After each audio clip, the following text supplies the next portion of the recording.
ഇന്നത്തെ ആരി ക്ലാസ്സിൽ നമുക്ക് ലോക്ക് സ്റ്റിച്ച് പ്രാക്ടീസ് ചെയ്യാം. നമ്മളൊരു ലൈൻ സ്റ്റാർട്ട് ചെയ്യുമ്പോഴൊക്കെ ലോക്ക് സ്റ്റിച്ച് ഇട്ടിട്ട് വേണം തുടങ്ങാൻ. അല്ലെങ്കിൽ ഈ നീഡിൽ നിന്നിൻ്റെ ഹുക്കിൽ നിന്ന് ഈ ത്രെഡ് മേലോട്ട് വലിക്കുമ്പോൾ ചിലപ്പോൾ താഴത്തെ കെട്ടും മുകളിലോട്ട് പോരും. അതില്ലാതിരിക്കാൻ വേണ്ടിയിട്ട് ലോക്ക് സ്റ്റിച്ച് ഇട്ടിട്ട് നമുക്ക് സ്റ്റിച്ച് ചെയ്ത് പോകാം. ലോക്ക് സ്റ്റിച്ച് എന്ന് പറഞ്ഞാൽ നമ്മൾ ഏത് ഡയറക്ഷനിലോട്ടാണോ സ്റ്റിച്ച് ചെയ്ത് പോകുന്നത് അതിൻ്റെ ഓപ്പോസിറ്റ് ഡയറക്ഷനിൽ ഒരു ചെറിയ ചെയിൻ സ്റ്റിച്ച്, അതാണ് ലോക്ക് സ്റ്റിച്ച് എന്ന് പറയുന്നത്. സാധാരണ പോലെ നമ്മൾ ചെയിൻ സ്റ്റിച്ചിട്ട് ഇങ്ങനെ പോവുക. ഇവിടെ നമുക്ക് എൻഡിനോട്ടിട്ട് അവസാനിപ്പിക്കാം.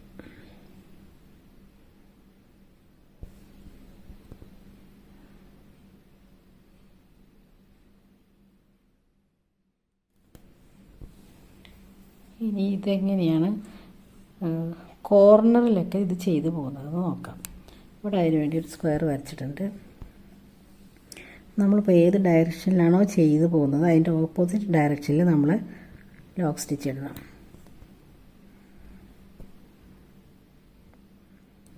ഇവിടെ നമ്മൾ ഇങ്ങനെ ചെയ്തു പോകുന്നത്. അപ്പോൾ അതിൻ്റെ തൊട്ട് ഓപ്പോസിറ്റ് ഡയറക്ഷനിൽ ഒരു ചെറിയ ചെയിൻ സ്റ്റിച്ചിട്ട് നമ്മൾ സാധാരണ പോലെ തന്നെ സ്റ്റിച്ച് ചെയ്ത് പോവുക.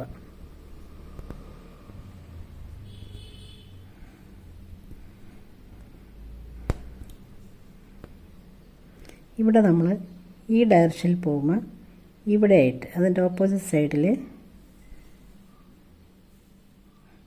ഈ സൈഡിൽ ലോക്ക് സ്റ്റിച്ച് ഇട്ടിട്ട്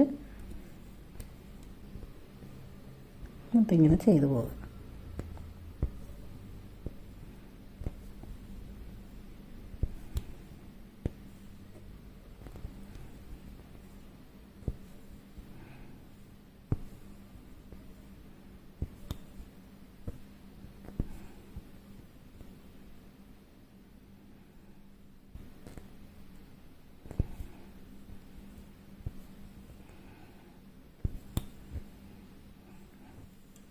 നമ്മൾ ഇവിടെ നിന്ന് നീഡിൽ തിരിച്ച് ഇവിടെ ലോക്ക് സ്റ്റിച്ച് ഇടുക.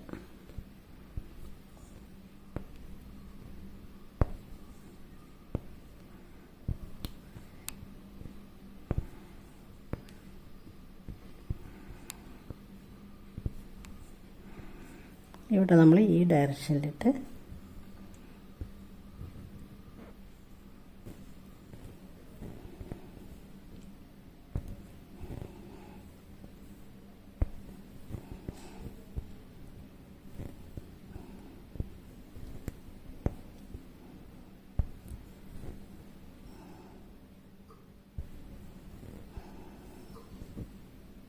ഇവിടെ നമുക്ക് എൻഡിനോട്ടിട്ട് അവസാനിപ്പിക്കും.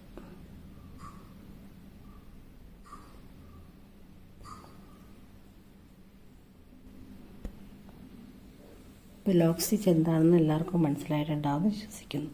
ഈ കോർണറൊക്കെ നീറ്റായിട്ട് പോകും. ഇങ്ങനെ ചെയ്ത് പോകുമ്പോൾ കോർണർ എപ്പോഴും നീറ്റായിട്ടിരിക്കും.